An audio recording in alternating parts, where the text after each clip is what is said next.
familiar faces. I see some of my students currently in the new to the major class that I'm teaching, and some students who took that with me 2 or 3 or 4 years ago. Oh my God, it can't be that long, that are now graduating seniors in our capstone class.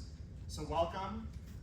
If you don't know me, I'm Dr. Nick Marks. I'm a professor in the department here, and I'm the director of undergraduate studies. So I have the pleasure of thinking about and organizing our semesterly alumni panel. So this is very often the treat, the highlight of many students' capstone experiences when you're getting ready to graduate from the department with us, and you get to hear the wonderful stories of success from our very recent alum who are just on the other side of their college experience. So I'm excited to ask our alum questions, lead the conversation for a little bit, and then really devote much of the time to you folks and have you get the chance to ask them questions about their work experience, how their time in the department connected to what they're doing now, etc. Please do give your undivided attention to our distinguished alum. They've traveled a long way, many of them, to be here with you today. I understand you might have an assignment to do, notes to take. Otherwise, I'll begin by introducing our wonderful panelists, starting on my far left here. Haley Marcus, graduation year 2020, graduated from CSU in winter of 20 with an undergraduate degree in Communication Studies and Real Estate and Business Administration minors. After graduation, she started working at Charles Schwab with little to no finance background. Over the past 4.5 years, she has been immersed into the world of finance and learned as much as possible from those around her. She's been able to try various different roles in the financial industry, primarily revolving around derivatives trading and training new hires. Marcus has recognized a passion in herself for helping others and giving them the tools to take ownership of their financial situations. She's extremely passionate about financial literacy to youth programs and has found a role that has sparked this in a positive way. Haley currently manages a team of college interns year-round and introduces them to what Schwab has to offer if they choose to pursue a career there after graduating. Outside of work, she enjoys skiing, hiking, being with her dog, and eating good food outside. Please join me in welcoming Haley Marcus. To Haley's right here in the middle is Isabel Henry. Izzy is a proud 2024 graduate of Colorado State University, where she earned a Bachelor of Arts in Communication Studies with a focus on interpersonal relationships, along with a minor in political communication. She's passionate about building meaningful connections and using communication as a tool to create a positive impact within her community. With experience in public relations, event coordination, and nonprofit development, Izzy has honed her skills in strategic communication, outreach, donor management, and fundraising. She currently serves as the Community Engagement Manager at KRFC 88.9 FM, a local nonprofit radio station, where she works to strengthen relationships, grow support, and share stories that inspire. Join me in welcoming Izzy.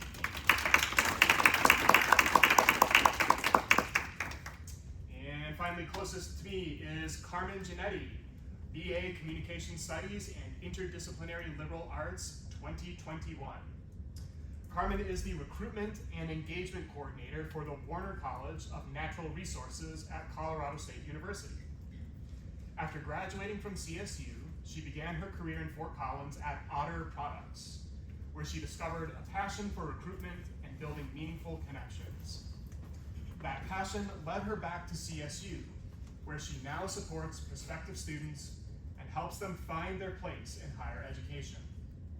Her communication studies background continues to shape the way she tells stories, builds relationships, and creates inclusive spaces for others. Join me in welcoming Carmen.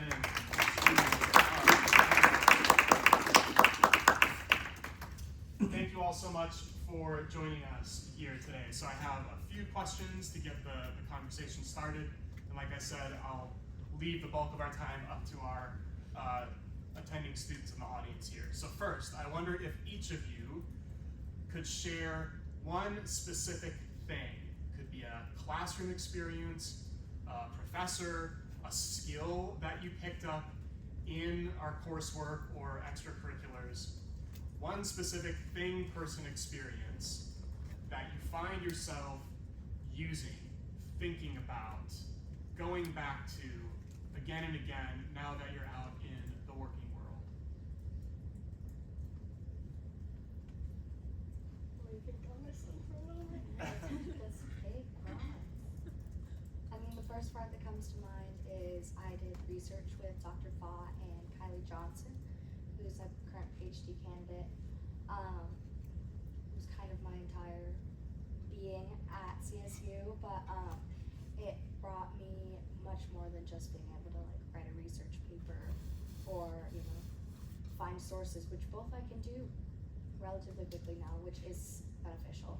But I think for me it was mainly the experience that I got and the things that I learned through research at CSU in the comms program. I was just telling Carmen, I studied support boundaries in friendships with Kylie, and then found myself having to set a support boundary, which if you don't know what those are, I would love to nerd out with you about those at some point. What is a support boundary? A support boundary is essentially like, let's say that Carmen is coming to me all the time about how her friend is bothering her, and I've given my best. I'm trying to essentially like support Carmen while also protecting my boundaries, and like I can't hear the same story over and over again while offering my suggestions, offering my help. Nothing's happening. I feel like Carmen's not listening to me, and you're not listening to me, feel my feelings about my friends that are struggling, and it's very one-sided. You're supporting them, they're not supporting you.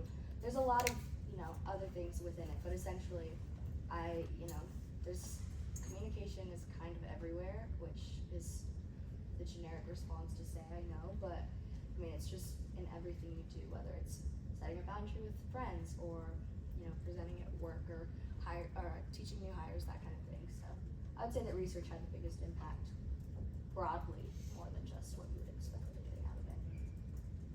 Long story short.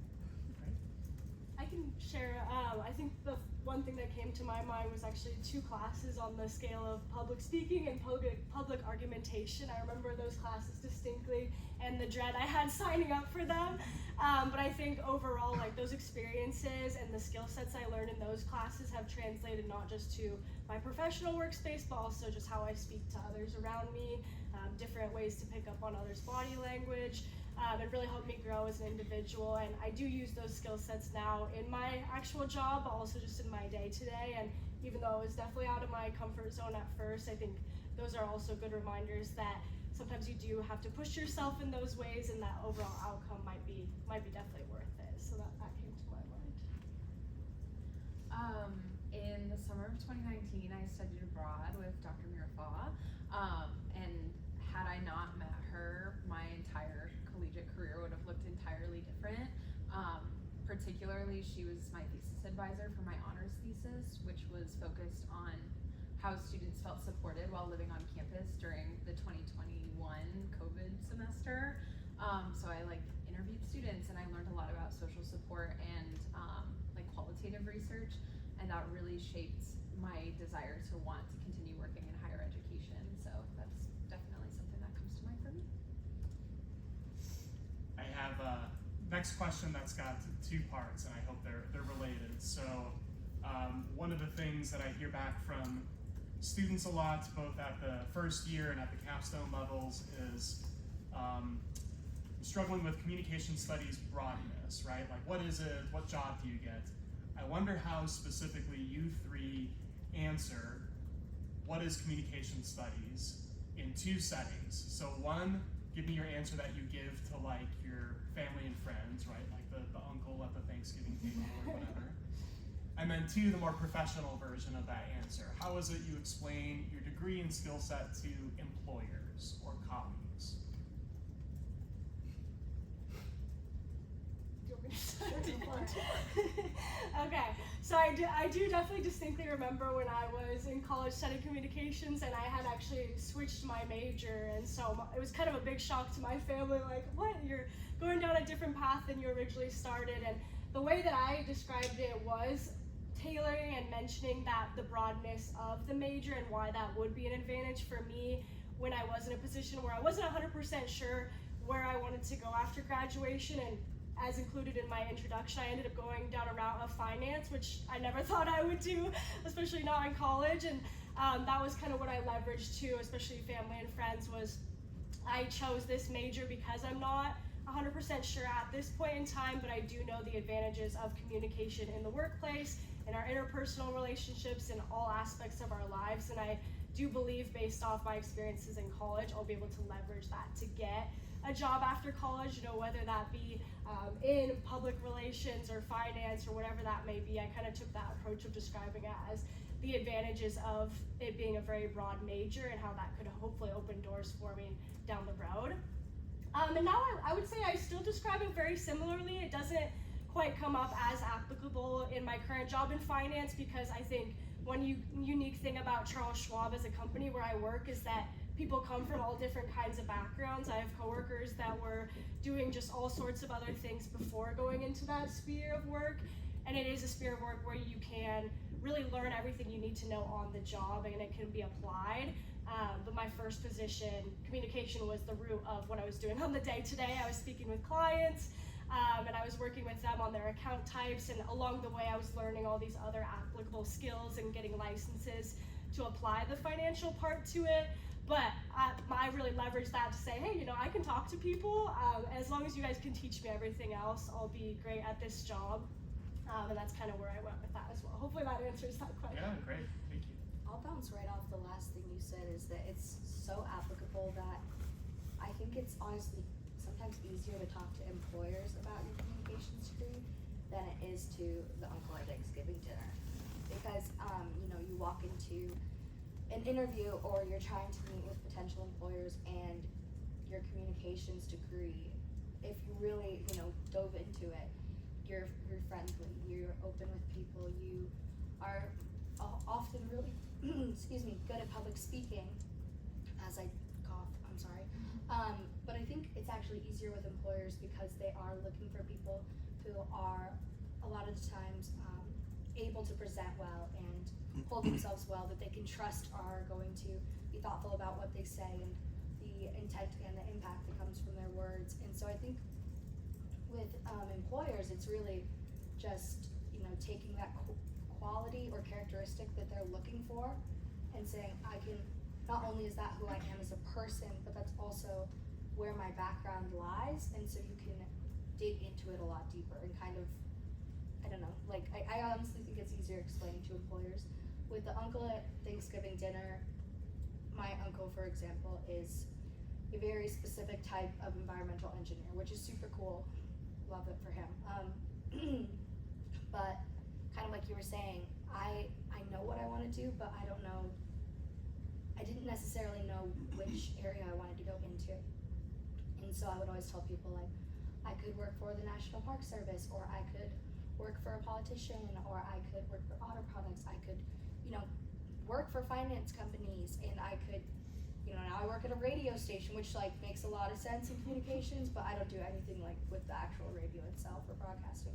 But I think with friends and family, I'm always, think about the coolest company you could work for, and there's a role there that is perfect for a communications major. So that's my go-to is, if you could work anywhere, where would you want to work? There's someone there that is handling the communications, because it's the most vital aspect of a company or an organization or a nonprofit or anything, is that outward facing. So, yeah. Well, I don't really know how I'm gonna follow that up. Similar to Haley, I also changed my major when I got to CSU. So I was originally really interested in a pretty heavy STEM program, and then was like, but I really like working with people, and I didn't feel like I was gonna get enough of that. So I kind of bounced around a few different majors, but the common theme was a lot of those communications classes that I took. And so then ending up graduating with interdisciplinary liberal arts. I had a lot of psychology classes that I was taking. I was focusing a lot on social support and intercultural communication and interpersonal communication. And so I feel like when I was describing it to family and friends, I was like, I similarly, like, I didn't have like the dream job picked out for when I graduated, but I knew that I was going to be the most prepared for whatever that role could look like with my communications degree. I think when you're thinking about a job, you're going to get trained regardless of where you start. You're going to be new to a company, you're going to be new to a certain process, but the ability to be able to communicate with people, to work with your supervisor, to work with other teams within your company, or if you're at a university within other colleges, that's not really something that you can be trained on unless you have a communications degree.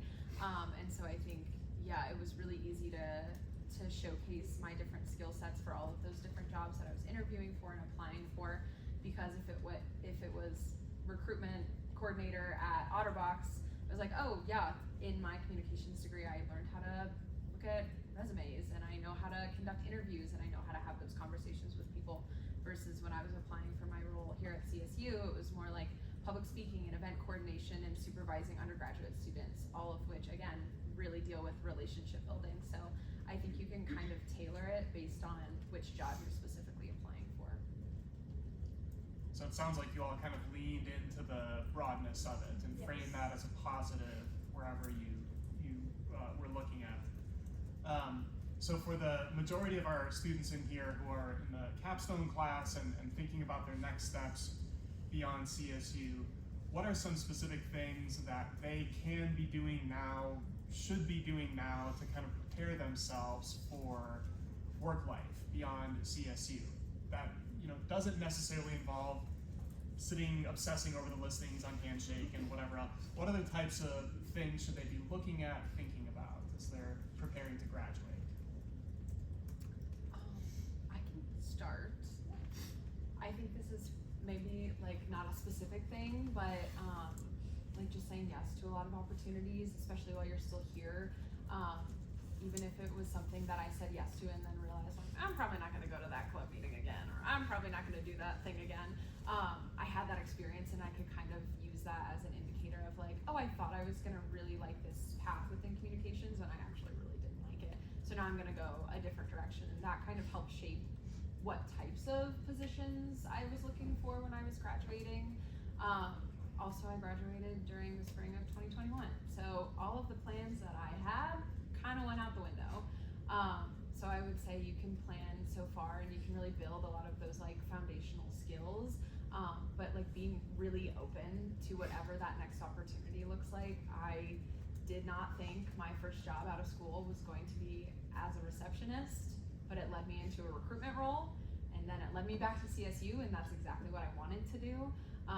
So it was like this kind of long-winded journey that like did end up working out the way I was hoping it would.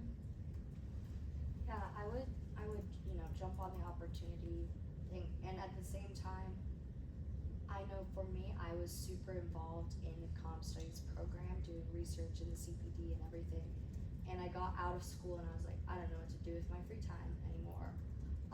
I honestly would really encourage y'all to make sure that you have like a hobby or something that you enjoy doing that is not, let me be clear, does not include other people, because graduating college can feel super lonely, even if you're living with people, even if you're still seeing your friends.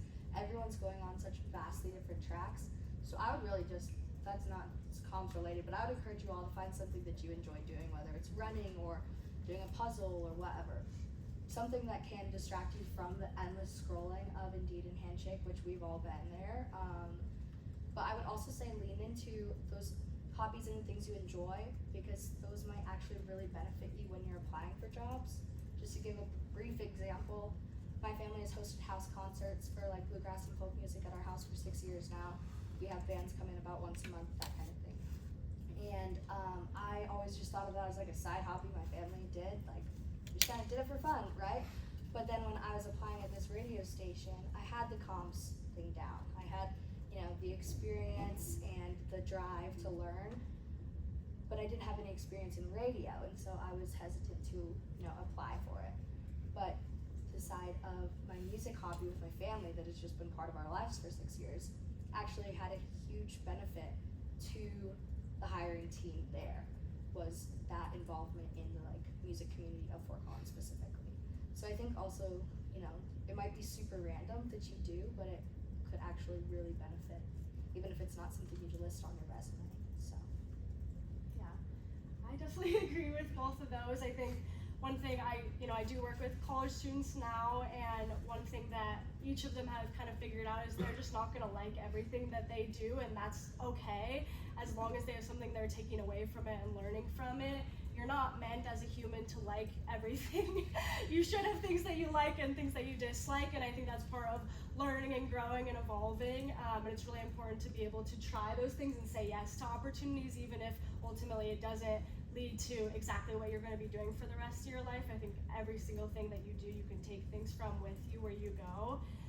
And I also think on like just having something you're passionate about, one thing that has really helped me is like constantly having something that new that I'm learning. So whether that be something work related or outside of work, that I can kind of hold on to, and it is for me personally to continue my learning journey. I think that is something as well I thought would stop in school and like not necessarily evolve as I went into a professional workspace, but it's really helped me flourish and also not get stressed out in times where I'm like, oh, do I need a new job? Do I need to be doing this? It's like you have all these other things that you can fulfill yourself with, whether it be, you know, reading or learning about this different thing as well.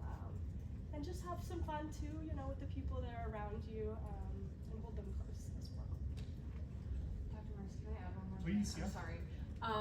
I think especially for like the students that are in their capstone right now, something that I wish somebody had like said to me a little bit sooner is like thinking of your classmates as like your future colleagues and like using them as your network too.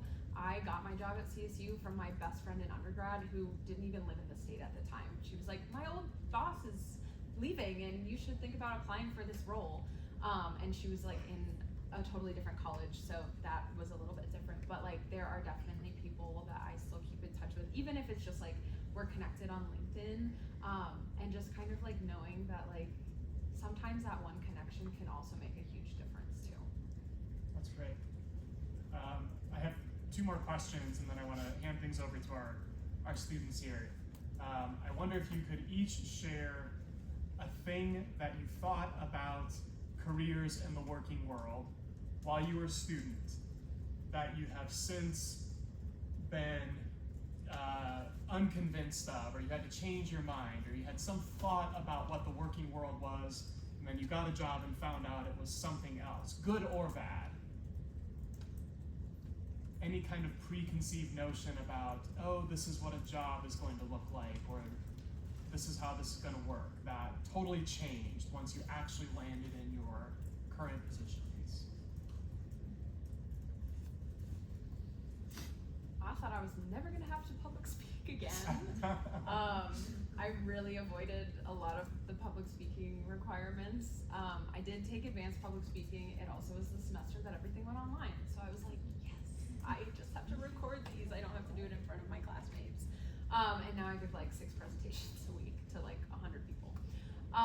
So that was something that kind of surprised me. It's also like pretty specific to like my role as a recruiter for a college. I would say I didn't use public speaking as much as like a corporate recruiter, but definitely like that ability to like talk in front of group settings I think is incredibly valuable. If you're sitting in a room with a bunch of, in my case, department heads or college leadership or executives within your company, like being able to be confident in the way that you're speaking is really important, and it kind of sets you apart. It makes you sound really smart. So that's definitely something I didn't think I was gonna have to do a lot of, and the tables have turned on me. Do you want me to yeah, please, I'm still thinking. I would just say, and this it sounds kind of silly, but I did have the expectation that a job would not be disappointed, but they would expect me to know a lot of these robust details of the industry or just the day-to-day job that when I went into my career, I kind of came in and was like, you're gonna have to teach me everything. And I had that preconceived notion that it wouldn't necessarily fly in a professional workspace, that other, my peers or coworkers might look at me and be like, how did she get this job? How does she not know what's going on? But I would say I was definitely wrong about that front. I think that could just be dependent on the industry or the job workspace that you do go into as well. But that is why I think it's so important to find a company with values that you also have.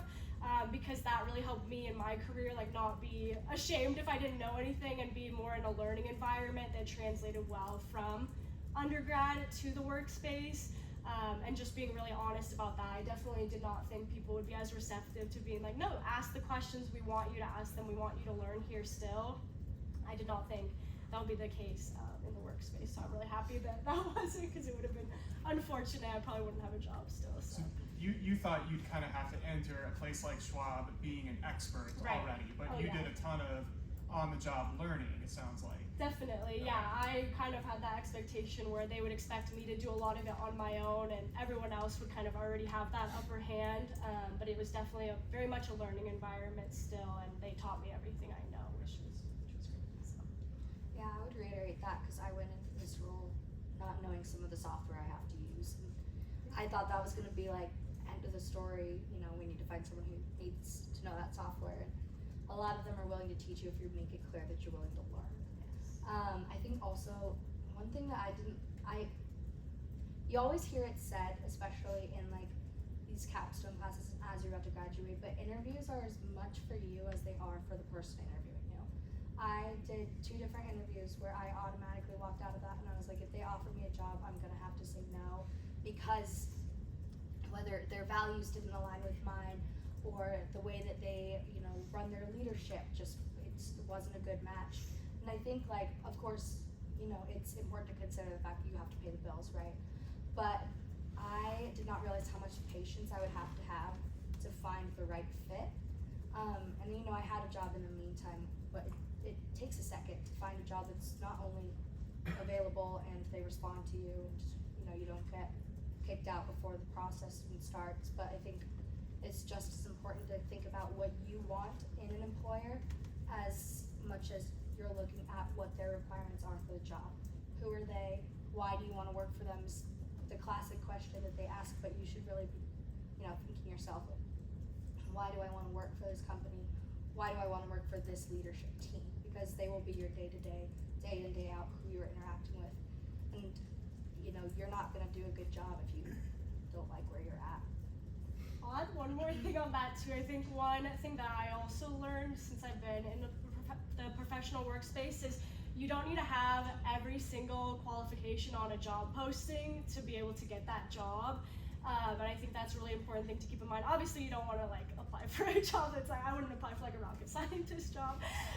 But if you have a lot of those qualifications and can speak to how you're willing to learn about maybe some of those additional ones that might not check every single box, you can still definitely be a very qualified candidate and a preferred candidate if you're willing to express that and be able to express that to your employer as well. So that was another thing which I mentioned. I have a background in derivatives trading at Charles Schwab as well, and when I started that was not something I knew anything about, and when I got the job, same thing, I was not necessarily qualified to get that job, but I had an interview where I was able to speak to that and someone that believed in me that they could teach me it as well. And so another thing to keep in mind, if you see a job you don't check every single box, don't get fully discouraged. That might still be something that you could definitely get that job for. So.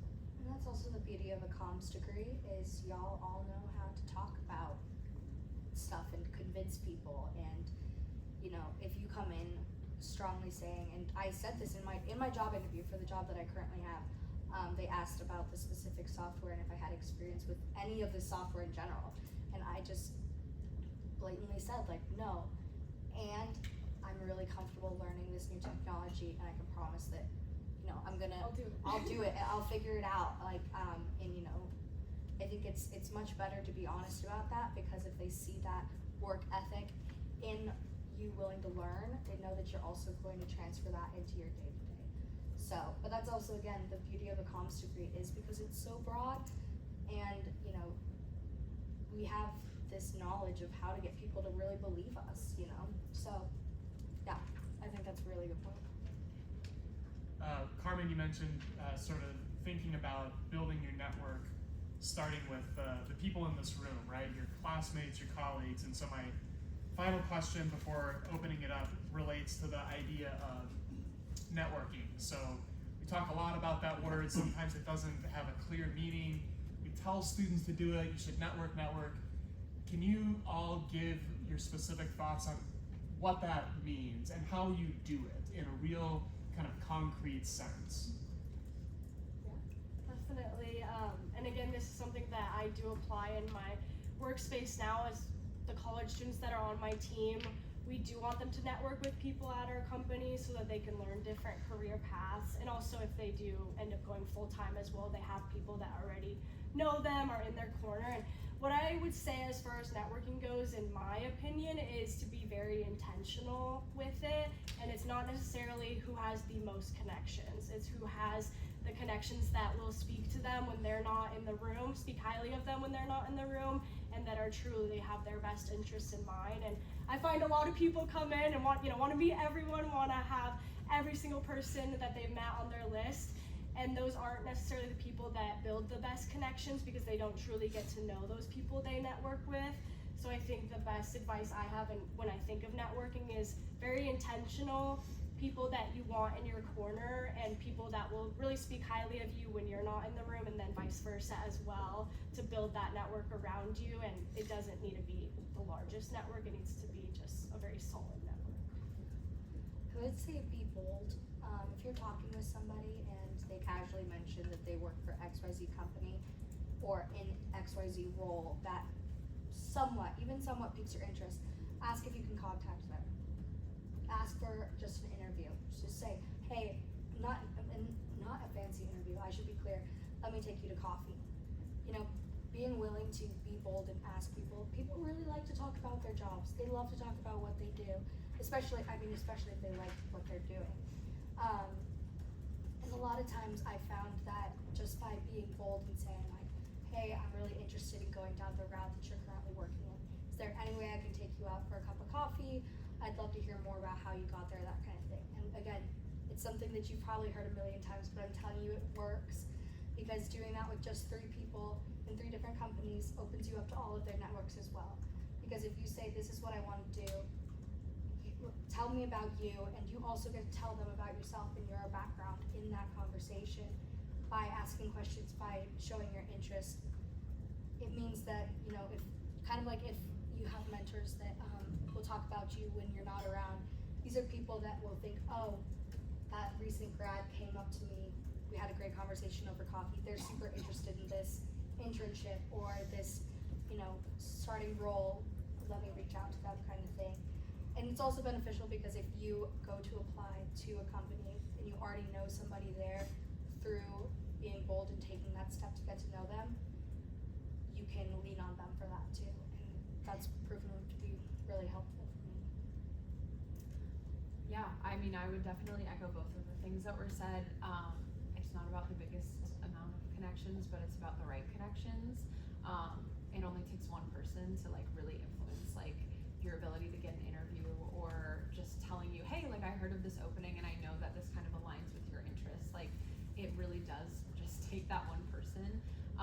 And so I think that can kind of take some of that weight off of this pressure of like networking. I'm like not the most extroverted person, so like going to like a big networking event and like cold giving out my resume to people was like a really intimidating thought. But I think like having like an informational interview with someone, like that was something I did a lot of early on in my career after graduating, is like reaching out to people in different alumni networks, whether it was from CSU or the comms department, or even like my high school. We had like they did like a post about some alum who had like a cool job, and I like reached out to her on LinkedIn. I was like, hey, could I like schedule a Zoom interview with you? I don't even live in the same state. But that was like really helpful just in kind of seeing what was out there. And yeah, I think again, just kind of what has said, it doesn't have to be like this big scary thing. I have to go to every single opportunity to get involved with someone or like get in other people's faces. But I think like making like 3 meaningful connections can like really take you pretty far.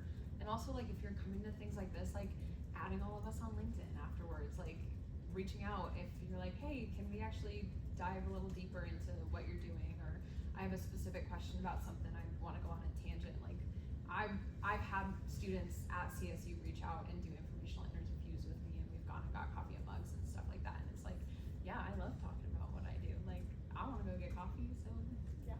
More than happy to do that. Yeah. So informational interview is simply one of these folks reaching out to you saying, hey, your job sounds cool, tell me about it, Yeah. right? There's no sort of expectation of an ask at the end of it. Maybe that comes at some later point. But only naturally. Only naturally. You really Yeah. should not go into it thinking, and at the end I'm going to ask them if they'll talk to their boss about anything. Yeah. Very much informational and interpersonal, building that relationship. Good. Very, very low key too.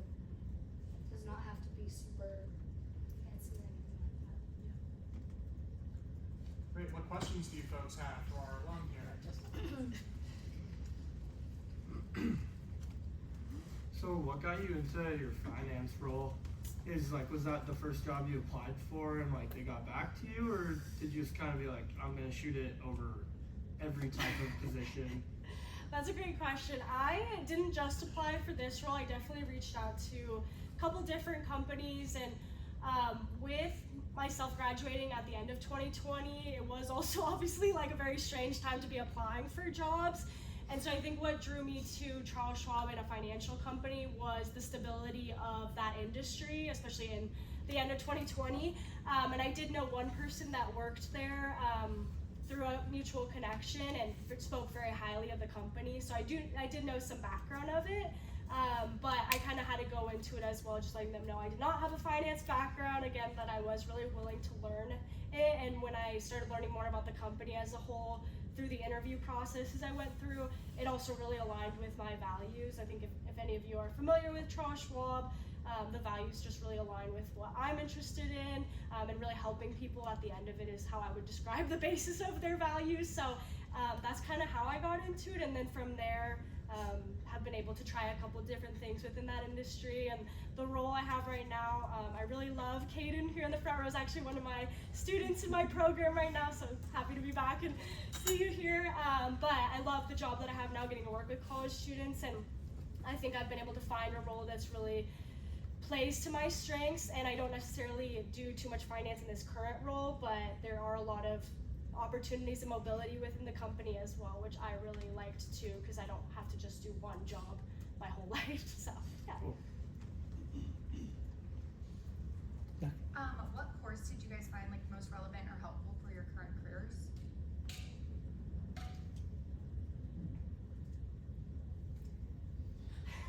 Public speaking, Public yeah. speaking. I feel like that would be the case, and I've mentioned it earlier too, but I think that really stuck with me and has been very applicable, because again, it did push me out of my comfort zone, but I think that's where, like, even my move into this job was out of my comfort zone and in my previous roles, and that has just helped me be successful. So I would say public speaking as well. I don't know. Yeah, I would say public speaking or like relational and organizational or interpersonal.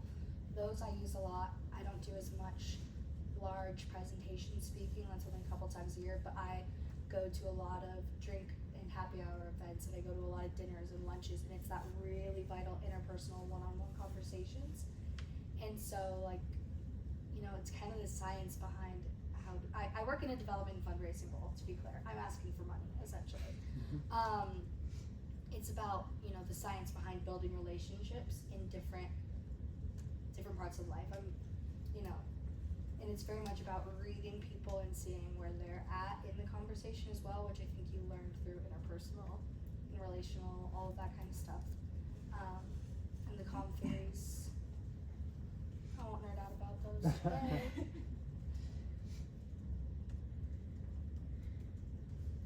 Yeah, go ahead. What did your lives look like immediately after graduation, and like, what is a piece of advice you would give for that? Put your seatbelt on. Yeah, what were y'all doing like immediately post graduation? Were you still living like in your house or apartment near campus with college friends? Did you move back home? Like, what did the transition look like? So I stayed around Fort Collins. I like moved into a different house, but I was working in Old Town, so that was really cool. I was like walking to work every day, and then like my colleagues would be like, "We're gonna go to TC Harmony for lunch." I'm like, "Cool, okay." So that was like kind of fun. I definitely like there were people that I had kind of had in like loose circles of friends throughout undergrad, and then we all like kind of ended up staying in Fort Collins that I got really close with. So it was kind of like whoever was like still sticking around, we like hung out a lot. I had a lot of friends that moved to Denver. I was going down and seeing them. And then I also got a second job just because I was like really ambitious about that. It was not related to comms. I was working in the service industry. So I was working in a bar, but I was making good money. So that kind of helped set me up for some success financially because I was a little bit worried about that. I was an out-of-state student, so I'm from Ohio. So I didn't like have a ton of like family support out here, so that was like another big factor in like why I was working multiple jobs at the same time. Doing a lot of informational interviews, definitely trying to figure out like what my hobbies were and like doing things that I did not have time for in undergrad. I was pretty involved on campus. I was telling y'all before we started, I was an RA for 2 years, so I was like really living on campus for a long time. So it was kind of nice to just be like a young adult in Fort Collins. I felt like there was like a pretty distinct transition from like being a college student to like not being a college student, and like kind of having all of these like new things open up to me like within Fort Collins felt really cool. And I've stuck around, so they've got their claws in me. Good old FOCO. Yeah, I mean, I grew up in Fort Collins. I was pretty insistent that I was not going to stay up in Fort Collins for CSU. I was going to get out of town, go see a new big city, whatever. COVID hit. Here I am. And I thought, again, that I was going to go to grad school, but, the grad school situation is a federally funded position that I was going to be doing. And so I decided to step away from that, and I had 4 or 5 different contract gigs. I don't recommend juggling that many, but it paid the bills and it got me some good experience and good connections. And I coached this last summer. I'm coaching again this summer, which was super fun. And What are you coaching? I coach a swim team. Nice. So I coach summer swim and then club swim. But like that kind of thing, like I would have never had the time to do that while I was in school. And so, finding those new things that you don't really expect to pop up. It's not always super fun, I'll tell you that. There are a lot of aspects that are super challenging, especially if you are super involved. Going from super involved to not having a ton going on can be really challenging for a lot of people. It was challenging for me. Eventually I started looking for more full-time jobs instead of doing the contracting work that I was doing, because I really wanted to zero in on something and be able to put my full energy into one thing. And I was able to find that job, but it took a long time. I mean, sometimes jobs fall into your lap. Sometimes you go and you know people at companies, or I don't know how you got your reception job. I literally was walking by the building and thought it looked cool, and Perfect. I was like, I'm gonna see if they have any jobs. Yeah. They did. So, I mean, there's so many different ways to get jobs, and some of them take a really long time. I was lucky enough to, have multiple jobs that were paying the bills, so I was able to be more picky about where I applied, and, but I would say, yeah, I mean, it's a challenge for sure. I mean, I don't want to be a Debbie Downer, but find a hobby. Enjoy, go out on the town, go to like some fancy like Elliot's Martini Bar. Don't go to Ramband. You're adults now. Elliot's Martini Bar. That's the thing you gotta do. Well, it sounds like in all of your cases, it wasn't a linear path from like graduation to your first stop as your current career. You tried different things, you made do, you expanded your network maybe a little bit in the meantime. Yeah. Try not to set your expectations too high, because that can be really, it can make not hearing back and hearing the word no a lot more devastating. it's really good to have high hopes and goals and that kind of stuff, but also being realistic. It's a hard time to get a job. It's a hard time to get a job without, out of college experience. So I think just give yourself some grace too. Like, it is not, maybe, miracle job pops up right away and that's super exciting. But I think I went into it really expecting it to go a lot faster than it did. And so I think just setting some realistic expectations and knowing that you can change your job at any point. And Haley, I don't want to speak for you, but it sounds like we both like started in roles and then have like moved into different things like within like the same company too. Like I started in one role at Otterbox and then moved into a different role. So I think even if you're starting in a position that you're like, this is not like the end goal, but knowing it's within a company that you're really excited about, there's a lot of like opportunity for like internal growth. That is definitely something I saw a lot more of that I wasn't really sure existed as a student. Yeah, no, I would agree. You could definitely speak on that part. And I did start my job right at graduation. I actually started like the week of finals. Luckily, I got to log offline, presented the capstone, hop back into training. So it's kind of like a unique experience in that sense. But again, I graduated in the winter, so I think there were more like the timing. There were more jobs and then less applicants also at the timing. So I think that could also be a factor. But I did stay in Fort Collins. I still lived in my college house. I was doing training in my college basement where my roommates were upstairs still in school. So it's definitely a unique experience because I don't know if a lot of you that are graduating, like maybe you have friends that have already graduated or that you're going to graduate before them. And so I did have that sense of, everyone's kind of in a different space in their life at that time. And besides just diving into really learning a lot in the workspace, because again, I didn't know anything, I did also get into a lot of personal hobbies because there weren't like a ton of places open, but Fort Collins has a lot of great outdoor spaces. So I got into mountain biking during that time as well and kind of found a different passion outside of work also. And I love Fort Collins. It's great to be back. I live in Denver now, so not too far away, but take advantage of what you have in Fort Collins because it is a great place to live, definitely. Great people.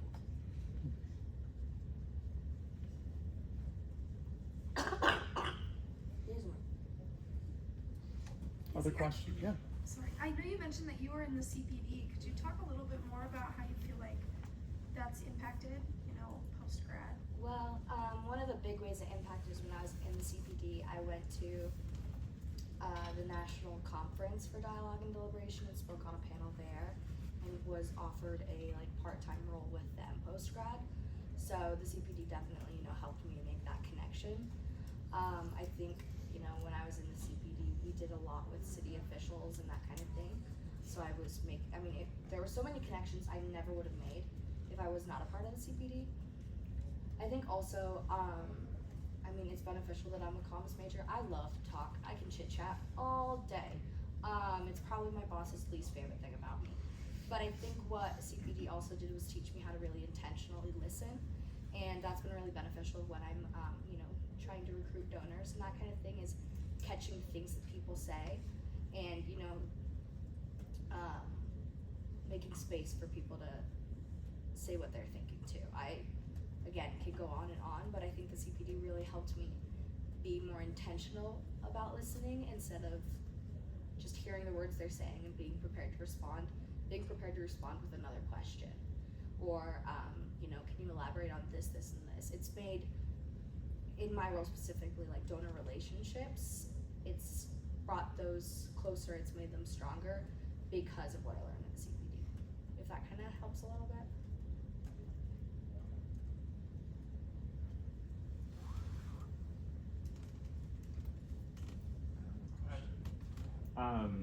This is a question, and I think you've all kind of touched on this a little bit. This is maybe less about sort of the practicalities of, getting a job and that sort of thing, but just sort of curious, what do you miss most about college life, and what do you miss least about college life? And I guess, one way to sort of maybe think about that is for these folks who are graduating soon, what should they soak up in these last few weeks, and what should they really look forward to?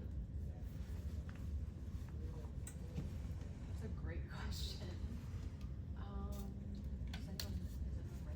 I would just say I really miss the sense of community and how like all my friends were within like walking distance. So that sense of community where everyone is very close to you. I've had friends that have moved out of state, and I did move out of state for college, so I already had like friends and family farther away as well. But I felt like when I moved to college, moved to a new city, I had built my community, and then I did end up moving away from it, and while still have those connections like virtually and can still meet up with them as well, it is that sense of often like uprooting and then recreating kind of what you had created when you moved somewhere. And it's just so easy like in college to just be like, hey, you guys want to hang out? Do you want to let me walk and let me knock on your door? And it's a lot different in the adult space, I would say, and you do build a lot of new connections, your new community as an adult. It just looks a lot different, and often, you know, people might not have as much time to hang out or do all the same aspects. So that would be one thing to really take advantage of for the people that you do have there. But I mean, being an adult, it's a lot of fun. You have a lot of free time, you don't have homework, and it's nice to make a lot more money than I was in college too. So a lot of things on that, which I do really like about like adult life out of college, and the freedom, you know, getting to do things I want to do and not have to worry about certain things. And obviously I have the responsibility of a job as well, but I think, you know, I don't have like certain things where I'm like, oh, I have to do this. I get to choose a lot more of, no, I want to do this, I want to do this. So it's a lot more